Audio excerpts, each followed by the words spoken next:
who was a woman who ruled the South China Sea with a fist of iron and a mind sharper than any cutlass. Her name was Zheng Yi Sao, the wife of Zheng Yi, but far more than a widow in his shadow. Born Shuyang in 1775, she rose from obscurity to command the largest pirate confederation in human history. This is not just a tale of piracy. It is the rise of a queen of the waves, forged in storm and silence. Picture the floating brothels of the Pearl River, gilded boats drifting beneath moonlight, where secrets were traded like gold. Among them moved a woman whose past is veiled in whispers, Shuyang, possibly the Tonka people, a marginalized community of boat dwellers. Some say she once navigated the world of pleasure, learning the art of persuasion before the sea called her name. Whether truth or legend, her early life was a training ground. Every glance, every silence, a weapon in waiting. In 1801, a turning point, Shuyang married Zheng Yi, a pirate captain with roots deep in Qing Dynasty seafaring rebellion. He wasn't just a raider. He was a privateer for the Vietnamese Tay Son, a warrior of shifting empires. Their marriage was more than love. It was a fusion of ambition, blood, and strategy. From that day forward, she became Zheng Yi Sao, wife of Zheng Yi, and her ascent began. Zheng Yi was a tempest in human form, ruthless, brilliant, and backed by Vietnamese imperial might. He fought in the final wars of the Tay Son, carving his name into the tides of history. With 200 ships under his banner, he was a king of the coast, feared from Hainan to Hanoi. But behind his throne stood Zheng Yi Sao, not as a consort, but as the architect of unity. By 1802, the world shifted, when on seas Tang Long, ending the Tay Son dynasty. Zheng Yi, now adrift without patronage, returned to Chinese waters with a fleet swollen by exiled pirates. The age of state-backed raiding was over. Now came the free-for-all of true piracy. Zheng Yi Sao watched the chaos unfold, her mind already weaving a new order from the storm. Infighting erupted like wildfire. Fleets clashed, alliances shattered, and trust turned to ash. Without a unifying force, the pirate confederation risked collapse into meaningless violence. But Zheng Yi Sao saw the path others missed. Unity through sacrifice. She brokered pacts, mediated feuds, and laid a foundation for a pirate empire built on rules. In July 1805, under skies stained crimson by sunset, 6 fleets gathered off Guangdong. They signed a covenant, not with ink but with blood, honor, and survival. The Pirate Confederation was born. Red, black, blue, white, yellow, and purple, each a color of chaos harnessed. Zheng Yi commanded the Red Flag Fleet, 200 ships strong, the beating heart of a maritime empire. She bore 2 sons, Zheng Yingshi in 1803, Zheng Xiongshi in 1807, tied her blood to the pirate throne. Motherhood did not soften her. It deepened her resolve to build a dynasty. She wasn't just raising children. She was shaping heirs to a legacy written in salt and steel. The sea was her court, and every wave carried the weight of her ambition. Then, on November 16, 1807, the sea claimed Zheng Yi. In a violent gale, he fell overboard, his body lost to the churning dark. The Confederation trembled. Without its leader, it could fracture into warring shards. But Zheng Yi Sao stood on the deck, rain on her face, and made a silent vow. This empire will not fall. She stepped into the void with the support of Zheng Baoyong and Zheng Anbang, men bound to her husband by blood. But her true power lay in Zhang Bao, the adopted son shaped by Zheng Yi's harsh hand. Abducted at 15, hardened by war, he now looked to her not as a widow, but as a sovereign. She would not rule in his shadow. She would rule through him. Zhang Bao had been forged in fire, but Zheng Yi Sao would temper him into a blade of her design. Their bond was born in crisis. Some say it had already smoldered before Zheng Yi's death. Was it love, power, survival? Perhaps all three, tangled like rigging in a storm. But one truth was undeniable. Zhang Bao obeyed her without question, without delay. Government records confirm it. Zhang Bao consulted Zheng Yi Sao on every decision. As when Qing Ji reported, he still took orders from Sure and acted only after her approval. She was a shadow commander, the mind behind the fleet, the de facto empress of the South China Sea. No crown, no title, just absolute authority, wielded with silent precision. By 1810, she commanded 24 ships and over 1,400 pirates directly. But her influence stretched further. Guo Podai, leader of the Black Flag Fleet, once a boy taken by Zheng Yi, now answered to her. He respected her, feared her, and for a time, followed her without rebellion. The Confederation was hers, not by inheritance, but by mastery.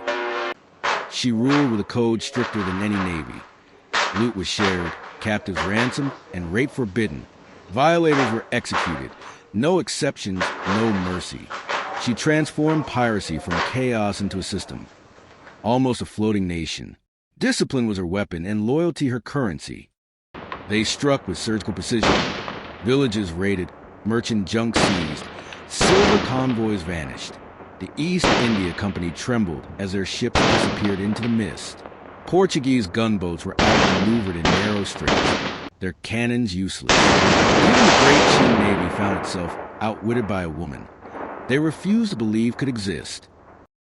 In 1809, the Confederation descended like a typhoon for 100 junks, 60,000 pirates, an unstoppable tide. Fishing villages were emptied, trade paralyzed, and the coast lived in terror. The Qing mobilized fleets built coastal forts, but the pirates slipped through like ghosts. For a moment, it seemed the empire itself might crack under pressure.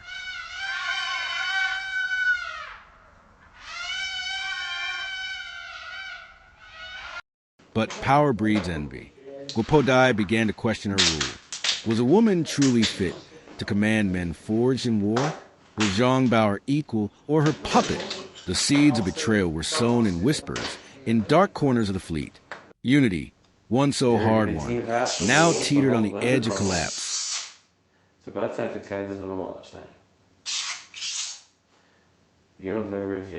Then came betrayal.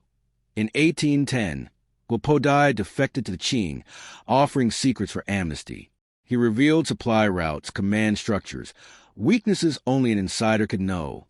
The Qing, now armed with intelligence, launched a coordinated assault.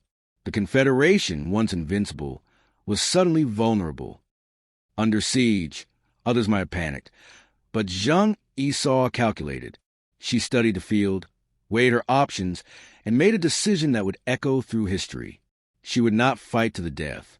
She would not flee. She would negotiate on her own terms. With Zhang Bao at her side, she sent envoys to Viceroy Bai Ling, demanding amnesty, fleet retention, and safety. The Qing, weary of war and drained by years of conflict, saw an opportunity. They agreed, not out of mercy, but out of exhaustion. Zheng Yi Sao had turned surrender into a masterstroke. In April 1810, she sailed into Guangdong harbor, not in chains, but in dignity. She surrendered 24 ships and 1,400 pirates, but kept her freedom, her wealth, and her life. The rest of the Confederation disbanded, its legend fading into history. The era ended not with a battle, but with a woman's quiet victory. Zhang Bao was granted a commission in the Qing Navy, a rare honor for a former pirate. Zheng Yi Sao retired not to poverty, but to comfort. She opened a gambling house in Guangdong, a quiet empire built on the spoils of the sea. No longer a queen of junks, but still a ruler in her own right. She lived another 34 years, a testament to her wisdom and survival instincts.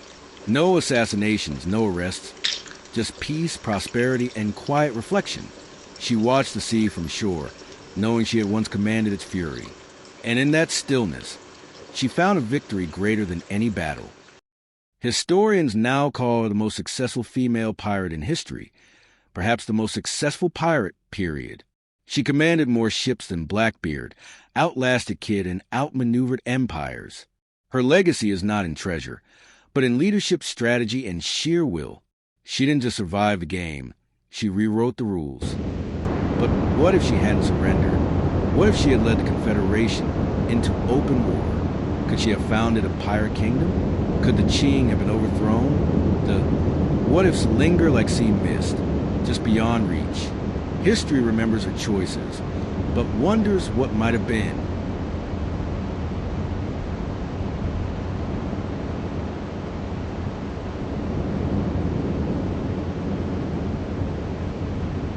Imagine you are a pirate captain in 1808. Do you swear loyalty to Zheng Yi Sao or plot rebellion? Your choice could strengthen Confederation or ignite a civil war.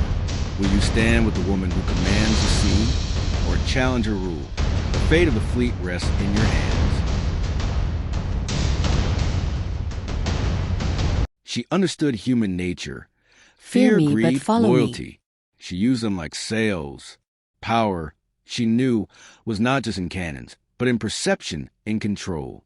She harnessed chaos, turned it into order, and ruled through respect, not just fear. In a world of brutality, she mastered the art of influence. Her bond with Zheng Yi Sao remains one of history's great mysteries. Was it love? A political alliance? A twisted mother-son bond born of war? Or something deeper, forged in shared survival and silent understanding? Some bonds cannot be named, only felt. She bore the weight of 2 sons, a fleet, and a collapsing empire. Yet she never faltered, never broke, never begged. In a world ruled by men, she ruled them all without ever claiming the throne. She was not a queen by title, but by force of will. The Purple Fleet vanished into legend, its fate unknown. Some say Zheng Yi Sao had them scuttled to prevent betrayal. Others claim they sailed west, seeking new seas, new wars. Like her, they faded into myth, forever just beyond the horizon. You are a Qing official. Do you offer Zheng Yi Sao amnesty or demand her execution? Granting mercy could bring peace. Demanding blood could spark civil war. Your decision echoes through history. Choose wisely, for the empire is watching. She was never captured, never defeated in battle. Her only loss was the sea itself, and she chose to leave it. That is the mark of a true conqueror, to walk away undefeated. She didn't fall, she stepped down. In death, she became legend. Fishermen whisper a woman, in red silk, walking the shore at dawn. Some say she still commands the tides, watching over the waters she once ruled. The sea remembers its queen. Her gambling house became a sanctuary for old pirates, a place of stories and secrets. Fortunes were won and lost, but all spoke her name with reverence. She taught us how to win, one veteran said. Not at cards, but at life. Even in peace, she shaped destinies. She died in 1844, aged about 68. No grand funeral, no monument, just a quiet grave in Guangdong. But her story refused to die. It sailed on, carried by waves and whispers. Writers, filmmakers, game designers, they all draw from her. She is the blueprint for pirate queens, warrior women and heroes. A woman who defied every boundary, gender, class, war. Zheng Yi Sao is not just history. She is myth in motion. You are a screenwriter. Do you portray her as a ruthless tyrant or a liberator of the oppressed? Do you emphasize her cruelty or her code, her discipline, her protection of the weak? The world will remember her as you shape her. Power lies not just in action, but in story. She was born in Xinhui, possibly a Tonka, marginalized, invisible. Yet she rose to command fleets, outplay emperors, and walk away free. Her origin was her armor. No one saw her coming. And that was her greatest weapon. Her pirate code was revolutionary. Shared loot, no rape, no unauthorized violence. It was piracy with ethics, a paradox that made her legend grow. She didn't just rule through fear. She ruled through fairness. And in that, she earned loyalty no tyrant could buy. When the British arrived in greater force, they found no pirate queen, only stories. But they listened, and they feared what one woman had once commanded. She outplayed us all. She never sought fame, only power, survival, control. In that, she succeeded beyond imagination. She didn't need statues. She didn't need songs. She had lived, and lived well. I was enough. The surrender was not defeat. It was her final victory. She walked away with her life, her wealth, her dignity intact. No other pirate in history can say the same. She didn't lose the war. She ended it on her terms. She lived to see her sons grow, her enemies fade, her legend grow. She was not erased. She was elevated. She died not as a fugitive, but as a woman who had shaped her fate. And in that, she won. She is a reminder. Power is not given. It is taken, shaped, held.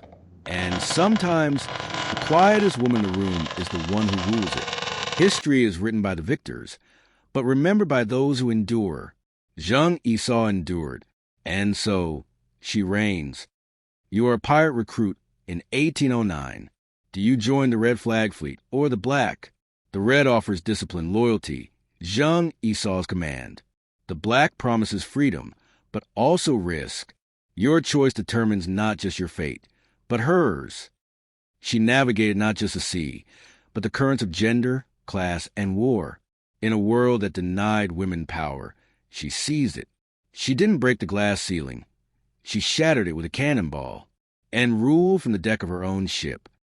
No portraits survive, no writings in her hand, yet her presence lingers in every wave, every whisper of the wind. The sea remembers, the people remember, and so should we. She was not born a legend. She became one. Through loss, love, war, and wisdom, she forged her own destiny. She took the scraps of fate and built an empire, and in doing so, she became immortal. This was Zheng Yi Sao, the woman who ruled the South China Sea, not with brute force alone, but with genius, grit, and an unbreakable will.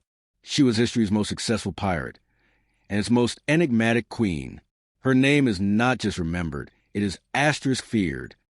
And so her story ends, not with death, but with echo. The sea remembers her. The people remember her. And now, so do you? Zheng Yi Sao, queen of the waves, master of fate, and legend of the deep.